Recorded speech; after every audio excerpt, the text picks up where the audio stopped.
सूची 1 को सूची 2 से सुमेलित कीजिए। सूची 1 में दिया गया है महाजनपद और सूची 2 में दिया गया है उसकी राजधानी।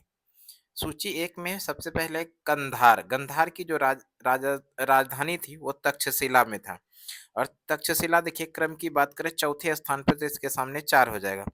सूरसेन की जो राजधानी थी वो थी मथुरा और मथुरा यहाँ पर क्रम की बात करें पहले स्थान पे तो इसके सामने 1 हो जाएगा। वत्स, वत्स की जो राजधानी थी वो थी कौशाम्बी और कौशाम्बी यहाँ पर दूसरे स्थान पे तो इसके सामने 2 हो जाएगा। कौशल, कौशल की राजधानी जो था वो था श्रावस्ती में और श्रावस्ती यहाँ पर क्रम की बात करें तीसरे स्थान पे तो इसके सामने 3 हो जाएगा।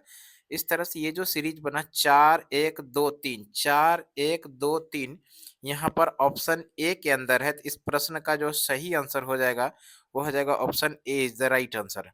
अगला प्रश्न है हर्यक वंश के किस शासक को कुनिक कहा जाता था? प्रश्न पूछा गया कि हर्यक वंश के कौन से शासक थे जिसको कि कुनिक कहा जाता था।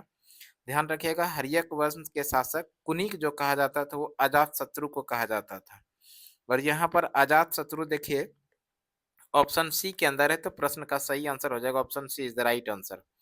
अगला प्रश्न है किस शासक ने गंगा एवं सोन नदियों के संगम पर पाटलिपुत्र नामक नगर की स्थापना की? यानी सीधा सा सवाल पूछा गया उस शासक का नाम बताइए जिस शासक ने गंगा और सोन नदियों के संगम पर पाटलिपुत्र नामक नगर की स्थापना की थी। तो पाटलिपुत्र नामक नगर की स्थापना उदयन ने किया था। उदयन यहाँ पर ऑप्शन बी के अंदर है तो प्रश्न का सही आंसर हो जाएगा option B is the right answer. अगला प्रश्न है शिशुनाग वंश का वह कौन सा शासक था जिसके समय में वैशाली में द्वितीय बौद्ध संगति का आयोजन किया गया? उसे काकावर्ण के नाम से भी जाना जाता है। यानी शिशुनाग वंश का वह कौन सा शासक था जिसके समय में वैशाली के अंदर द्वितीय बौद्ध संगति का आयोजन किया गया था और उस शासक को काकवर्ण के नाम से भी जाना जाता है। तो उस शासक का नाम है कालाशोक। कालाशोक यहाँ पर देखिए ऑप्शन बी के अंदर है तो प्रश्न का जो सही आंसर हो जाएगा वो हो जाएगा option B is the right answer. अगला प्रश्न है 323 ईसा पूर्व में सिकंदर महान की मृत्यु हुई थी। 323 ईसा पूर्व में सिकंदर महान की जो मृत्यु हुई थी वो मृत्यु हुई थी बेबीलोन में और यहाँ पर बेबीलोन ऑप्शन बी के अंदर है तो इस प्रश्न का सही आंसर हो जाएगा option B is the right answer. अगला प्रश्न है सिकंदर महान एवं पोरस यानी पुरु की सेनाओं ने निम्नलिखित में से किस नदी के आमने सामने वाले तटों पर पड़ाव डाला हुआ था? यानी प्रश्न पूछा गया है सिकंदर महान एवं पोरस यानी पुरु के सेनाओं ने निम्नलिखित में से किस नदी के आमने सामने वाले तटों पर पड़ाव डाला हुआ? तो ये है झेलम नदी और यहाँ पर झेलम देखिए ऑप्शन बी के अंदर है तो प्रश्न का सही आंसर हो जाएगा option B is the right answer. अगला प्रश्न है किस प्रकार का मृद भांड यानी पॉटरी भारत में द्वितीय नगरीकरण यानी शहरीकरण के प्रारंभ का प्रतीक माना गया है? किस प्रकार का मृद भांड यानी पॉटरी भारत में द्वितीय नगरीकरण यानी शहरीकरण के प्रारंभ का प्रतीक माना गया? तो यह है उत्तरी काले पॉलिशकृत बर्तन। उत्तरी काले पॉलिशकृत बर्तन, उत्तरी काले पॉलिशकृत बर्तन ऑप्शन सी के अंदर है तो प्रश्न का सही आंसर हो जाएगा option C is the right answer. अगला प्रश्न है पाली ग्रंथों में गांव के मुखिया को क्या कहा गया है? पाली ग्रंथों में गांव के मुखिया को कहा गया है भोजक यानी ग्राम भोजक। भोजक या ग्राम भोजक जो कि ऑप्शन बी के अंदर है तो प्रश्न का सही आंसर हो जाएगा option B is the right answer. अगला प्रश्न है उज्जैन का प्राचीन नाम था, उज्जैन का प्राचीन नाम था अवंतिका और अवंतिका यहाँ पर देखिए ऑप्शन ए के अंदर है तो प्रश्न का सही आंसर हो जाएगा option A is the right answer. अगला प्रश्न है नंद वंश का संस्थापक कौन था? नंद वंश का जो संस्थापक था वो था महापद नंद। नंद वंश का संस्थापक था महापद नंद जो कि ऑप्शन ए के अंदर है तो प्रश्न का सही आंसर हो जाएगा option A is the right answer. अगला प्रश्न है ग्रीक या यूनानी लेखकों द्वारा किसे अग्रमीज यानी जेंड्रिमज कहा गया है? ग्रीक यानी यूनानी लेखकों द्वारा किसे अग्रमीज यानी जेंडमिरिज कहा गया? तो यह है घनानंद। घनानंद यहाँ पर ऑप्शन डी के अंदर है तो प्रश्न का सही आंसर हो जाएगा option D is the right answer. अगला प्रश्न है प्राचीन भारत में पहला विदेशी आक्रमण किसके द्वारा किया गया था? प्राचीन भारत में पहला विदेशी आक्रमण जो किया गया था वो ईरानियों द्वारा।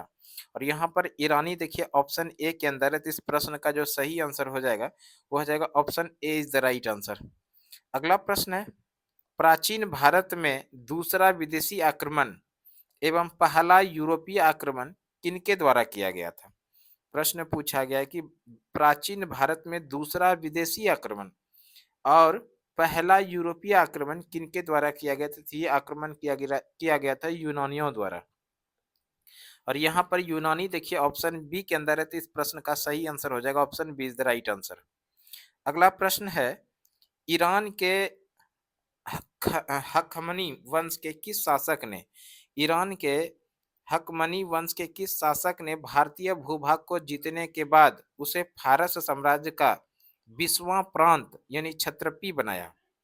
प्रश्न पूछा गया है, ईरान के हकमनी वंश के किस शासक ने भारतीय भूभाग को जीतने के बाद उसे फारस साम्राज्य का 20वां प्रांत बनाया था? तो ये जीता था डेरियस, जिसको कि दा, अ, दार दाराई बाहु प्रथम कहते हैं। यहाँ पर डेरियस या दाराई बाहु प्रथम है ऑप्शन बी के अंदर, तो प्रश्न का सही आंसर हो जाएगा option B is the right answer.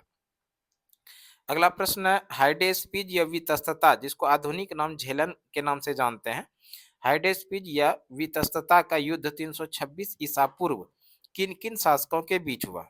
Hydaspes या वितस्तता का जो युद्ध हुआ था 326 ईसा पूर्व, ये हुआ था सिकंदर एवं पोरस के मध्य। सिकंदर एवं पोरस के मध्य हुआ था 326 ईसा पूर्व में हाइडेस्पीड या वितस्तता का युद्ध। और यहाँ पर सिकंदर एवं पोरस देखिए ऑप्शन ए के अंदर है, तो प्रश्न का सही आंसर हो जाएगा option A is the right answer.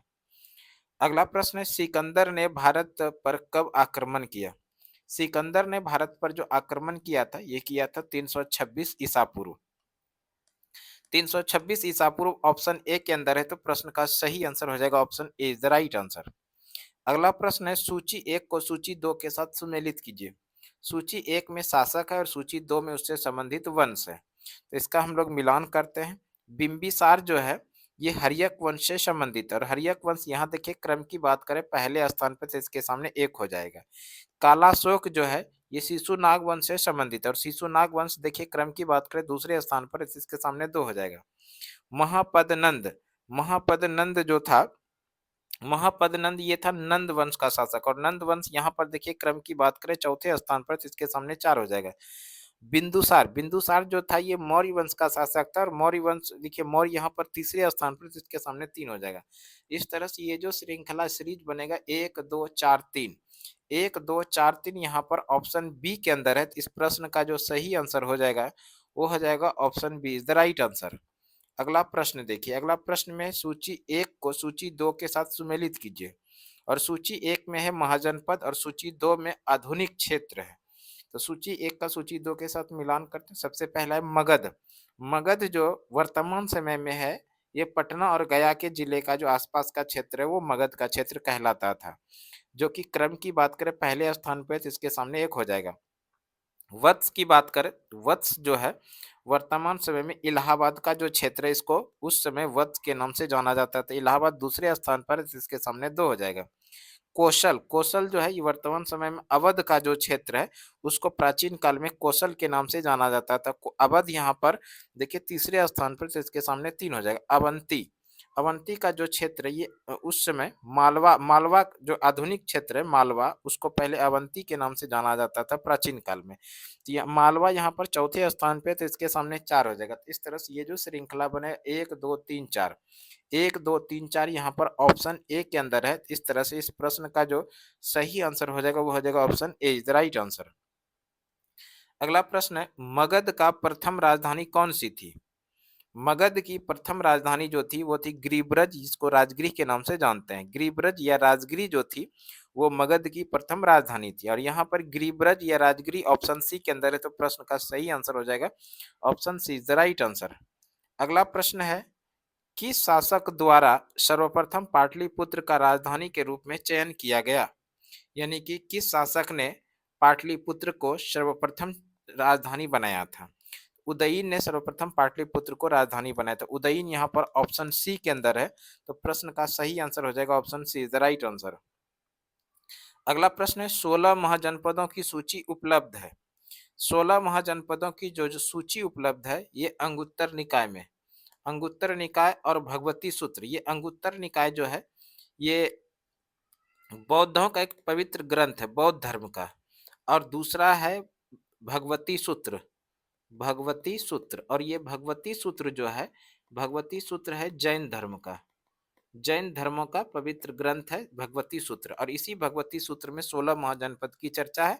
और बौद्ध धर्म का अंगुत्तर निकाय के अंदर 16 महाजनपदों की चर्चा है। यहाँ पर बौद्ध धर्म के बारे में बोला गया कि 16 महाजनपदों की सूची उपलब्ध है किसके अंदर, तो अंगुत्तर निकाय के अंदर, जो कि अंगुत्तर निकाय ऑप्शन बी के अंदर है। तो प्रश्न का सही आंसर हो जाएगा option B is the right answer. अगला प्रश्न है, निम्नलिखित में से मगध का कौन सा राजा सिकंदर महान का समकालीन थे। ऐसा ऐसा प्रश्न पूछा गया कि मगध का वह कौन सा राजा था जो सिकंदर महान के समकालीन थे। ये राजा थे घनानंद। और यहाँ पर देखिए घनानंद जो ऑप्शन बी के अंदर है, तो प्रश्न का सही आंसर हो जाएगा option B is the right answer. अगला प्रश्न है, प्रथम मगध साम्राज्य का उत्कर्ष किस सदी में हुआ। प्रथम मगध साम्राज्य का जो उत्कर्ष हुआ था ये हुआ था छठी सदी ईसा पूर्व में। छठी सदी ईसा पूर्व ऑप्शन बी के अंदर है, तो प्रश्न का सही आंसर हो जाएगा option B is the right answer. अगला प्रश्न है, सिकंदर की भारत में सफलता के निम्न कारण थे। सिकंदर की भारत में सफलता का क्या क्या कारण था। पहला है कि भारत में तब कोई केंद्रीय सत्ता नहीं थी, ये भी बिल्कुल सही है, सिकंदर का भारत में सफलता का कारण। दूसरा है कि उसकी सेना श्रेष्ठ प्रकार की थी, ये भी सही है कि सिकंदर की जो भारत में सफलता मिला इसका मुख्य कारण था कि उसकी सेना श्रेष्ठ प्रकार की थी। तीसरा है कि उसे देशद्रोही भारतीय शासकों का सहयोग मिला, यानी भारतीय शासकों के अंदर जो देशद्रोही शासक थे भारतीय शासक उसका सहयोग मिला, ये भी सही है। वह एक अच्छा प्रशासक थे, ये भी सही थे। इस तरह से इसमें जो चारों कथन है ये चारों कथन ही सही है। तो इस प्रश्न का जो सही आंसर हो जाएगा वो हो जाएगा ऑप्शन डी, यानी 1, 2, 3 एवं 4। तो प्रश्न का सही आंसर हो जाएगा option D is the right answer. अगला प्रश्न है, सूची 1 को सूची 2 के साथ सुमेलित कीजिए तथा सूचियों के नीचे दिए गए कूट से सही उत्तर चुनना है। सूची 1 में राजा है और सूची 2 में उससे संबंधित राज्य है। पहला है प्रद्योत। प्रद्योत जो राजा थे ये थे अवंती के, और यहाँ पर अवंती देखिए क्रम की बात करें तीसरे स्थान पर है तो इसके सामने 3 हो जाएगा। उदयीन, उदयीन जो राजा थे वो वत्स के राजा थे, और वत्स यहाँ पर क्रम की बात करें दूसरे स्थान पर तो इसके सामने 2 हो जाएगा। प्रसेनजीत, प्रसेनजीत जो राजा थे ये राजा थे कौशल के, और यहाँ पर देखिए कौशल जो है क्रम की बात करें चौथे स्थान पर तो इसके सामने 4 हो जाएगा। अजात शत्रु, अजात शत्रु राजा थे मगध के, और मगध यहाँ पर क्रम की बात करें पहले स्थान पे है तो इसके सामने 1 हो जाएगा।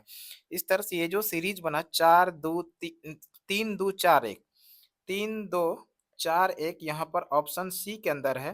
तो इस तरह से इस प्रश्न का जो सही आंसर होगा वो हो जाएगा option C is the right answer. अगला प्रश्न है, अभिलेखीय साक्ष्य से प्रकट होता है कि नंद राजा के आदेश से एक नहर खोदी गई थी। यानी प्रश्न पूछा गया है कि नंद राजा के आदेश पर एक नहर खोदी गई थी कहाँ पर। तो ध्यान रखिएगा नंद राजा के आदेश पर नहर जो खोदी गई थी वो कलिंग में, और ये कलिंग देखिए ऑप्शन सी के अंदर है। तो प्रश्न का सही आंसर हो जाएगा option C is the right answer. वर्तमान समय की बात करें तो ये जो कलिंग है ये उड़ीसा का जो क्षेत्र है उस समय इसी को कलिंग के नाम से जानते थे। अगला प्रश्न है, पहला ईरानी शासक जिसने भारत में कुछ भाग को अपने अधीन किया। प्रश्न पूछा जा रहा है कि पहला ईरानी शासक जिसने भारत के कुछ भाग को अपने अधीन किया था तो ये शासक थे डेरियस, और यहाँ पर डेरियस देखिए ऑप्शन सी के अंदर है। तो इस प्रश्न का जो सही आंसर हो जाएगा वो हो जाएगा option C is the right answer. अगला प्रश्न है, मगध के राजा अजातशत्रु का सदैव किस गणराज्य के साथ युद्ध रहा। प्रश्न पूछा जा रहा है कि मगध के प्रसिद्ध राजा थे जिसका नाम है अजातशत्रु, और इस अजातशत्रु के साथ हमेशा युद्ध रहा था, वो याद युद्ध रहा था वजी संघ यानी वैशाली से। और यहाँ पर वजी संघ देखिए ऑप्शन ए के अंदर है। तो प्रश्न का सही आंसर हो जाएगा option A is the right answer. अगला प्रश्न पूछा जा रहा है, वजी संघ के विरुद्ध मगध राज्य के किस शासक ने प्रथम बार रथ मूसल एक ऐसा रथ जिसमें गदा जैसा हथियार जुड़ा था, रथ मूसल तथा महाशिलाकंटक, महाशिलाकंटक जो था पत्थर फेंकने वाला एक युद्ध यंत्र था। तो महाशिलाकंटक नामक गुप्त हथियारों का प्रयोग किया। यानी प्रश्न पूछा जा रहा है कि वज्जी संघ के विरुद्ध मगध राज्य के किस शासक ने प्रथम बार रथ मूसल और महाशिलाकंटक नामक गुप्त हथियार का प्रयोग किया था? तो ये अजातशत्रु ने किया था। और यहाँ पर अजातशत्रु देखिए ऑप्शन ए के अंदर है, तो इस प्रश्न का सही आंसर हो जाएगा option A is the right answer. अगला प्रश्न है नंद वंश का अंतिम सम्राट कौन था? नंद वंश का अंतिम सम्राट के बारे में पूछा जा रहा है। नंद वंश का अंतिम सम्राट जो था वो था घनानंद। और यहाँ पर घनानंद देखिए ऑप्शन बी के अंदर है, तो प्रश्न का सही आंसर हो जाएगा option B is the right answer. अगला प्रश्न है भारत में सिक्कों यानी मुद्रा का प्रचलन कब हुआ? भारत में सिक्का यानी मुद्रा का जो प्रचलन हुआ शुरू हुआ ये हुआ 600 ईसा पूर्व में। तो इसको ध्यान रखिएगा, भारत में सिक्का यानी मुद्रा का प्रचलन 600 ईसा पूर्व में हुआ। 600 ईसा पूर्व यहाँ पर ऑप्शन सी के अंदर है, तो इस प्रश्न का सही आंसर हो जाएगा option C is the right answer. अगला प्रश्न है निम्न राजाओं पर विचार कीजिए, इनमें से कौन बुद्ध के समकालीन थे? यहाँ पर कुछ राजा का नाम दिया गया है, यही राजा ये कौन से ऐसे राजा थे जो बुद्ध के समकालीन रहे? यहाँ पर अजातशत्रु और प्रसेनजीत, अजातशत्रु और प्रसेनजीत जो थे वो बुद्ध के समकालीन रहे। तो इस तरह से इस प्रश्न का जो सही आंसर हो जाएगा अजातशत्रु, प्रसेनजीत यानी 1 और 3। और यहाँ पर 1 और 3 जो है वो ऑप्शन सी के अंदर है, तो इस प्रश्न का सही आंसर हो जाएगा option C is the right answer. अगला प्रश्न है छठी सदी ईसा पूर्व, छठी सदी ईसा पूर्व के दौरान बड़े राज्यों का उदय का मुख्य कारण क्या था?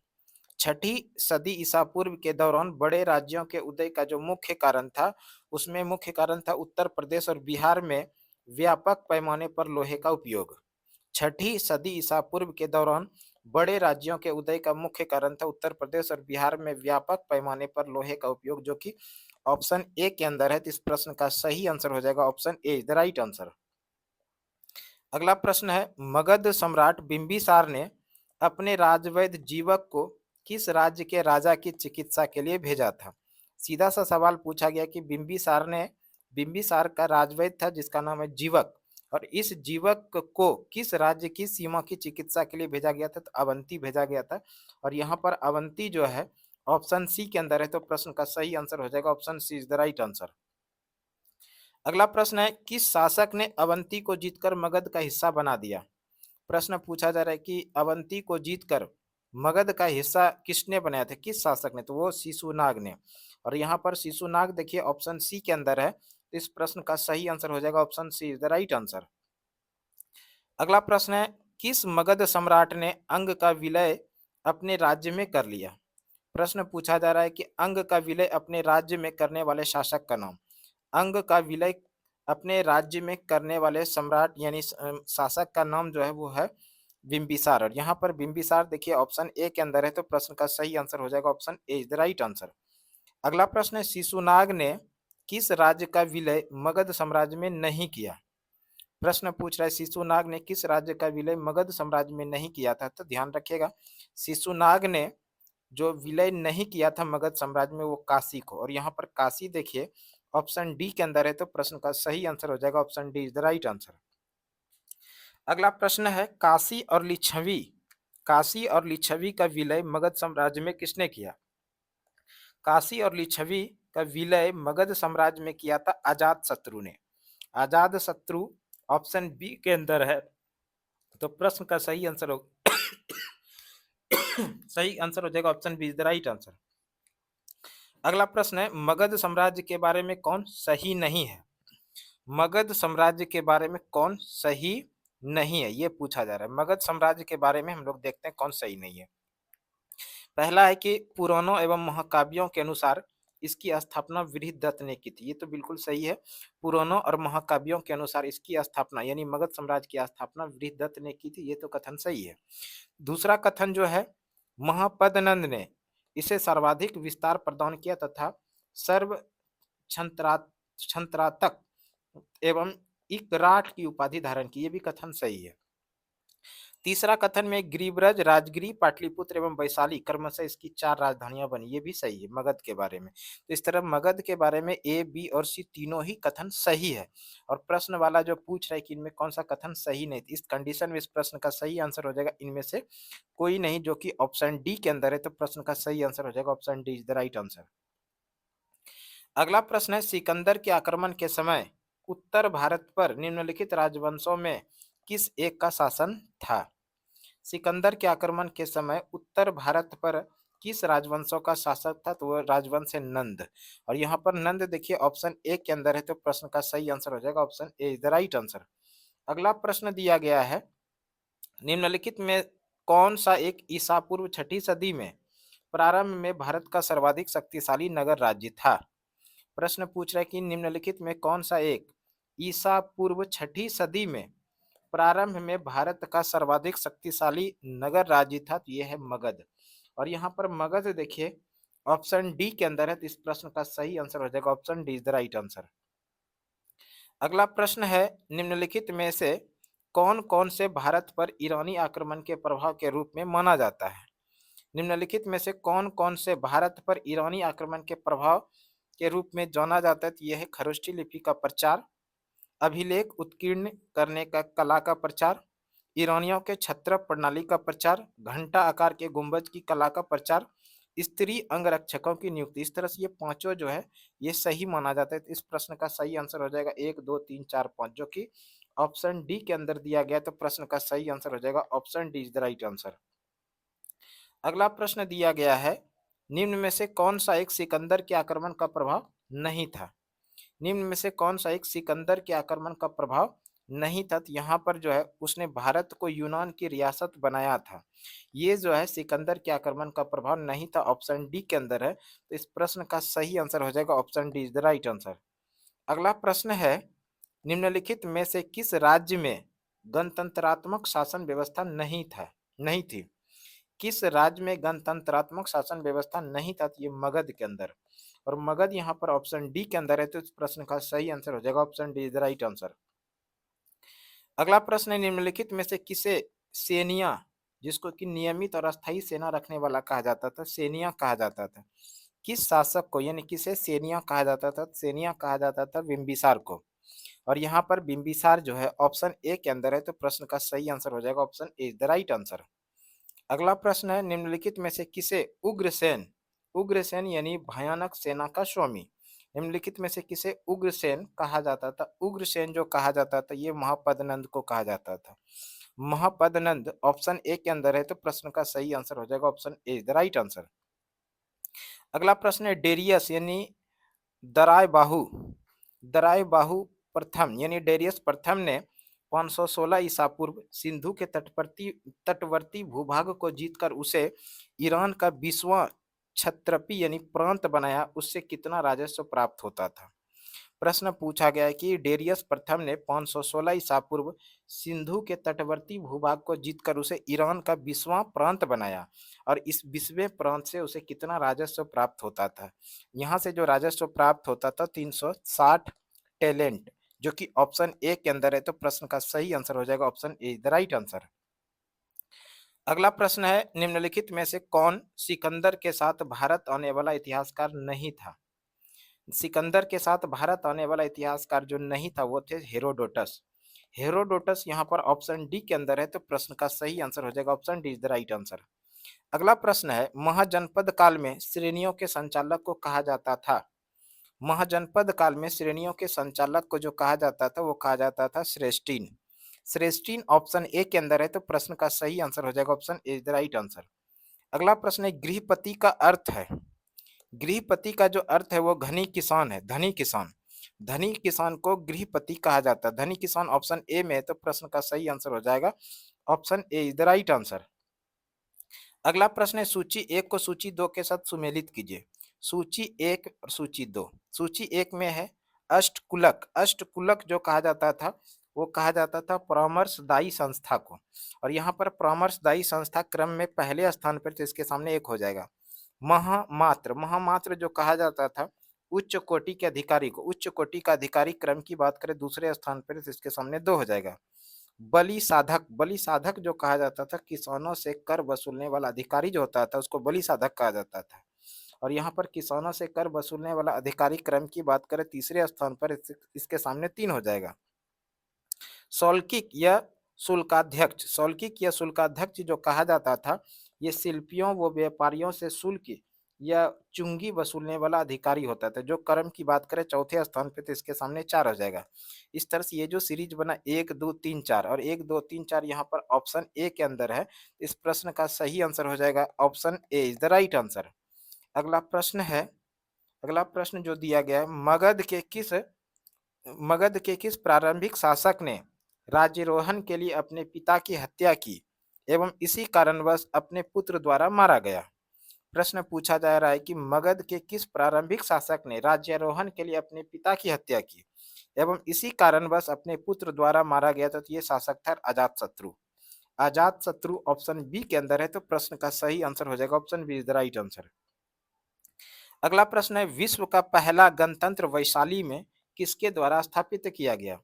विश्व का पहला गणतंत्र वैशाली में स्थापित किया गया था, किसके द्वारा?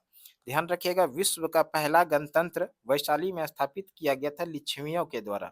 और यहाँ पर लिच्छवी देखिए ऑप्शन डी के अंदर है, तो प्रश्न का सही आंसर हो जाएगा option D is the right answer.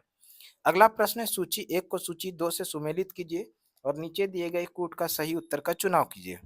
सूची 1 में जहाँ महाजनपद है और सूची 2 में उसकी राजधानी है। तो सूची 1 में जो सबसे पहले वो कुरु है, कुरु की जो राजधानी था वो इंद्रप्रस्थ था और इंद्रप्रस्थ यहाँ चौथे स्थान पे, इसके सामने 4 हो जाएगा। पंचाल, पंचाल की जो राजधानी थी वो थी अहिच्छत्र और अहिच्छत्र यहाँ पर तीसरे स्थान पर, जिसके सामने 3 हो जाएगा। कौशल, कौशल की राजधानी जो थी वो साकेत थी और साकेत यहाँ पर पहले स्थान पर, इसके सामने 1 हो जाएगा। उसके बाद वत्स है और वत्स की जो राजधानी था वो राजधानी था कौशाम्बी और कौशाम्बी, कौशाम्बी देखिए यहाँ पर दूसरे स्थान पर, जिसके सामने 2 हो जाएगा। इस तरह से ये जो सीरीज बना 4, 3, 1, 2, 4, 3, 1, 2 ऑप्शन बी के अंदर है। तो इस प्रश्न का जो सही आंसर होगा वो हो जाएगा option B is the right answer. अगला प्रश्न है, निम्न में से कौन एक बौद्ध ग्रंथ 16 महाजनपदों का उल्लेख करता है? यानी प्रश्न पूछ रहा है कि बौद्ध ग्रंथ वो कौन सा बौद्ध ग्रंथ है जिसमें 16 महाजनपदों की चर्चा है? बौद्ध ग्रंथ 16 महाजनपदों की जिसमें चर्चा है वो है अंगुत्तर निकाय और अंगुत्तर निकाय यहाँ पर ऑप्शन ए के अंदर है, तो प्रश्न का सही आंसर हो जाएगा option A is the right answer. अगला प्रश्न है, निम्नलिखित में कौन एक मगध साम्राज्य की राजधानी नहीं रहा? अगला प्रश्न में पूछा गया कि कौन सा एक ऐसा स्थान है जहाँ की मगध साम्राज्य की राजधानी नहीं रहा, तो ये स्थान है कौशाम्बी। कौशाम्बी यहाँ पर ऑप्शन डी के अंदर है, तो प्रश्न का सही आंसर हो जाएगा option D is the right answer.